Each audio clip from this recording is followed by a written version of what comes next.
So today my friend and I were walking home from school, and this retired guy drove by in a really fancy car, but we didn't really pay a whole lot of attention because, all cars just drive by at some point. It's not really a big deal. So as we're walking, we start talking about driver's ed class, and I had just recently gotten my driving permit, and she was going to take the class in a few days. So I was telling her about the stuff that you do in the class, and that at some point you have to give a crash report. So I was telling her about the crash that I reported on and like all the stuff about the crash. And as I'm explaining that the guy slammed on his brakes as hard as he could, we hear this squeal of tires.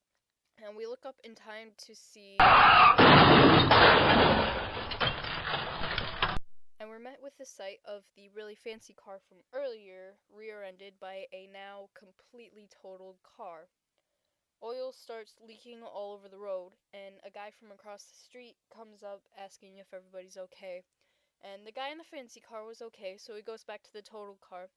And the total car had deployed the airbags, and there was literally pieces of the car all over the street in all directions. So the guy helps this lady out of her damaged vehicle, and when she gets out, she's got tears just streaming down her cheeks, and she's bawling. You can hear her crying all the way from the sidewalk. And we felt pretty bad and pretty concerned, so we stuck around for a while. Eventually the cops got there, and then we walked home. So it was a pretty interesting experience. My friend requested that I share it, and so I did.